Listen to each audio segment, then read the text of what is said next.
Friends, greetings. I'm glad to be back with the third episode of Coach Excellence Pill series, where we cover the concept in a very small episode that is easy for you to go through, enjoy, relish, and share.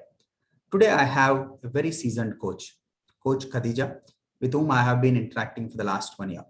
Today, we will get to hear from Coach Khadija as to what her uh, experience has been being a coach and what she has done so far in this short conversation.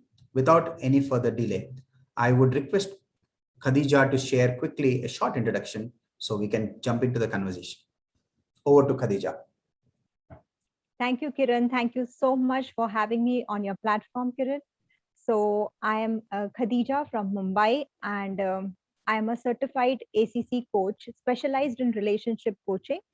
And I have done my NLP, and presently I am pursuing my career in transactional analysis. So, this is just about me in a Fantastic. nutshell. So I always end up watching the short videos that you share on Instagram platform. I'm sure the audience will also enjoy it at the end of this conversation. And once they get the name of your handle, that part we'll cover towards the end. So let's begin. The very first question, Khadija, what is coaching to you? Kiran, coaching to me is more of a spiritual thing, because when the client comes and sits, that very moment the healing starts. And why does it start? Because in the process of coaching, we do not scratch their wounds, we don't talk about the past. And the client gets the space where the client can hear himself or herself out loudly. It is a space where the client is free to talk, to express their feelings, to go deep into their inner world without the fear of being judged. So from that space, whatever comes out helps the client to grow. So for me, uh, in my language, if I say, coaching is like an ibadat to me. It's a worship. Fantastic. Yeah. So I think we started off on a very deeper note itself.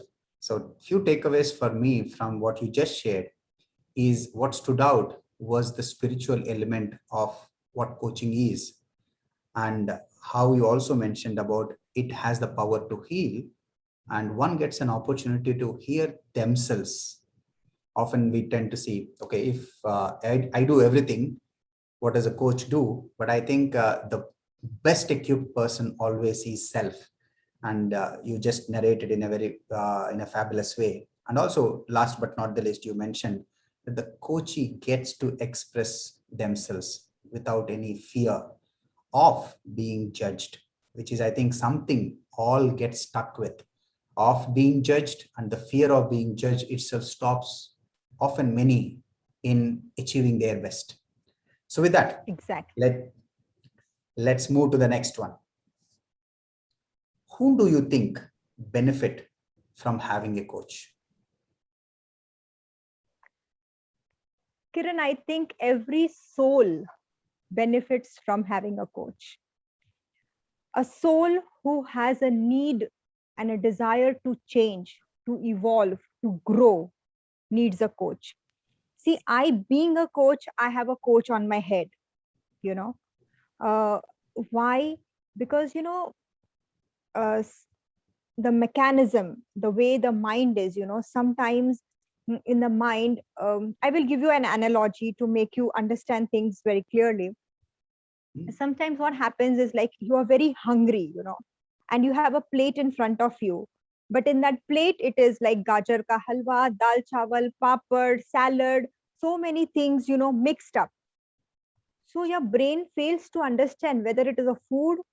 Should I eat it? Should I not eat it? What to do? Because it's all khichdi, on the plate. So similarly, in the minds of human, all the thought process are sometimes, intermingling, and it's getting entangled between themselves. when you are stuck in the situation, right? So this coaching is a beautiful process in which the client can see the plate, Mm, in which they can see that halwa, they can see that dal and rice, they can see the salad, they can see the papad, properly placed. mm, And then the client can understand that, oh, I had the food to eat.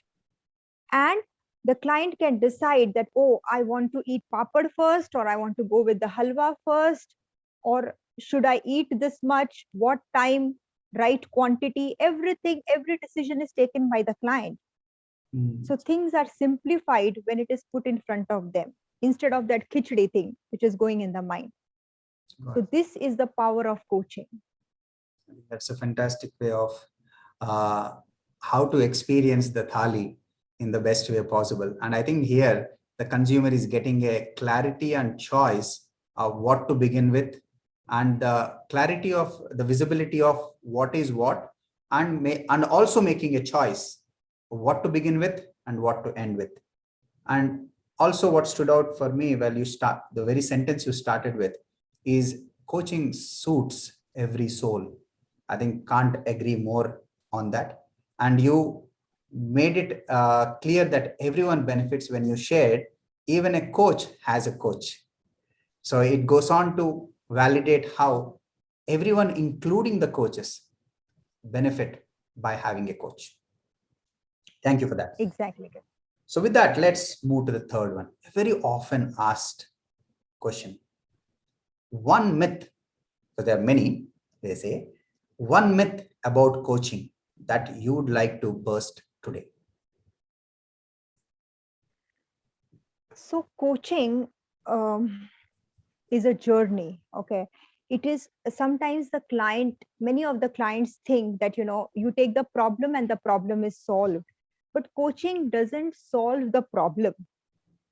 It solves the person in a way, and the person is in that resourceful state that he or she can solve his or her problem on their own. And the reason for this is that all this mechanism, the wiring of our brains are different. So the formula which is working in my life is not necessarily going to work in your life, right? So for you have to go inside your system and see what works for you. So coaching is like fixing a problem, giving the ready-made solution is a myth. No, coaching is a process which believes that you are 100% more resourceful than what you can think. And we coaches, we are just mirrors. We help you see things. Mirror never says that, okay, go and correct your lipstick or go and correct your dress color. It never does. It just shows what you are, and then you decide that, okay, this is a change I need to make because it doesn't suit me or whatever. So this Fabulous. is a myth. Yeah.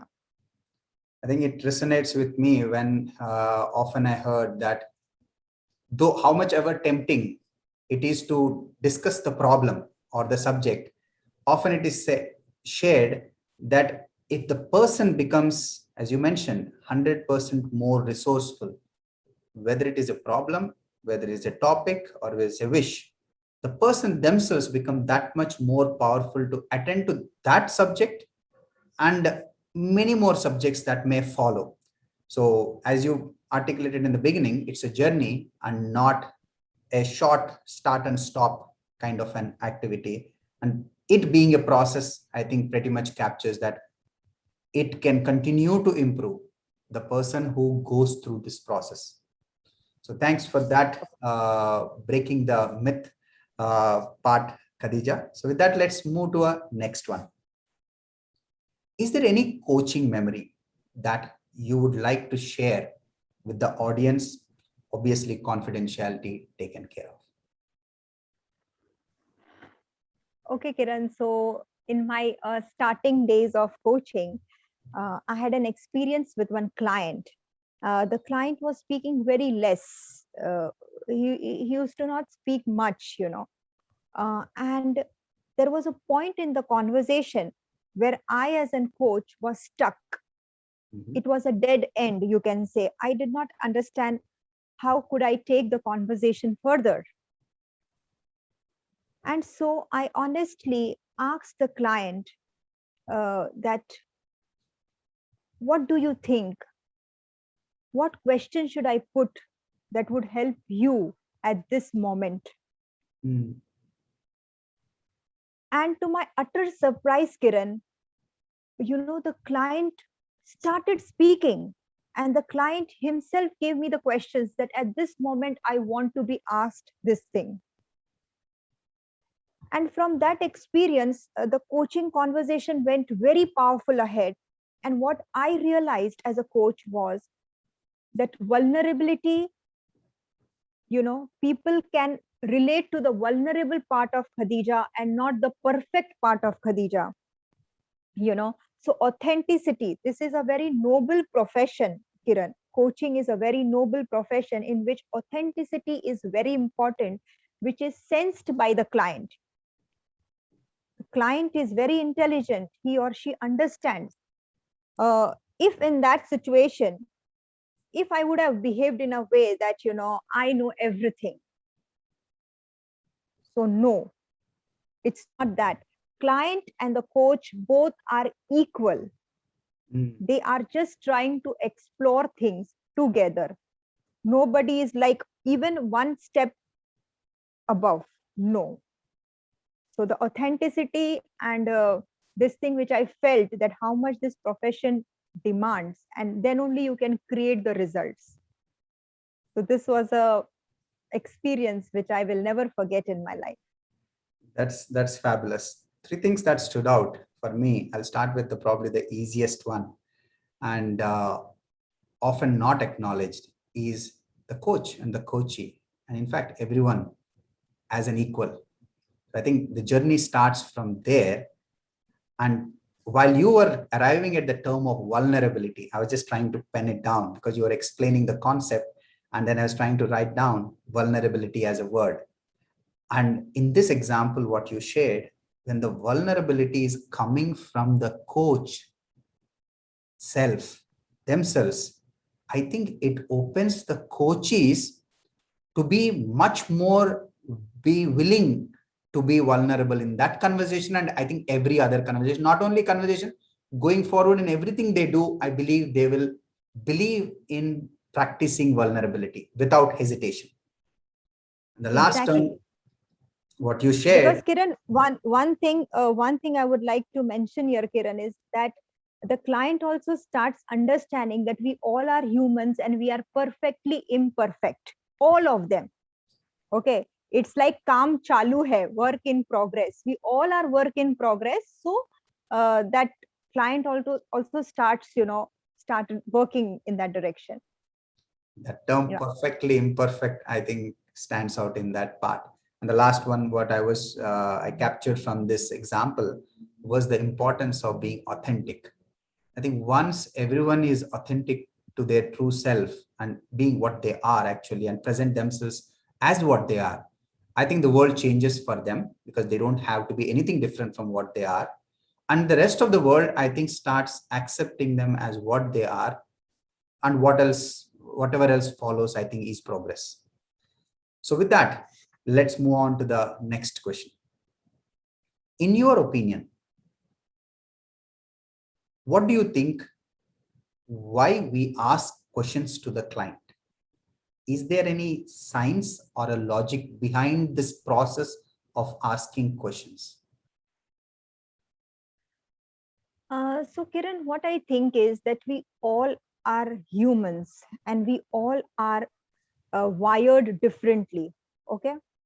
So because of this mechanism, what happens is that we we tend to delete, distort, and generalize things in our mind when we are narrating the story to the coach. Okay, we delete some informations which is not acceptable to us or according to us, or we generalize some things which are, from our belief system or something. So we don't do it purposely.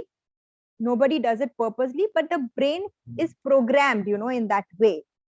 So what happens that by asking questions, we take the client from the superficial experience to the true experience, Mm. you know. And when the client moves from this superficial to the true experience, the client can see the things properly. Oh, so this is the thing. I should be doing this. And it I was doing this and this should be done. The client sees it. Now, sometimes some people may say the questions are so silly, but none of the questions are silly. Everything has a power because it takes the client deep within. Every word, even what the client utters, from their mouth. For example, some people may say, I want peace. Some people may say, I am feeling guilty. So, you ask them, what is the meaning of that word? And why do you ask them? Because that word, if it has come out of the mouth, it has a history behind their system, why they are using this word. So this is the logic, according to me, that to take the client to the true experience, you need to ask them the questions. Interesting. Something that stood out from this part of the conversation is when you shared about the client deleting, distorting, and generalizing, and that activity being a superficial, at a very superficial level, and the coach conversation supporting them in going deeper and experiencing the meaning of those words, what they are using in their context. I think when they get that to that deeper level, I'm sure that they are making progress there.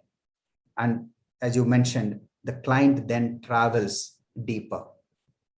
And the whole purpose of that conversation, I think, has a very high likelihood of getting benefited, the coachee getting benefited from the conversation in such conversations, and not leaving the whole conversation at a peripheral level.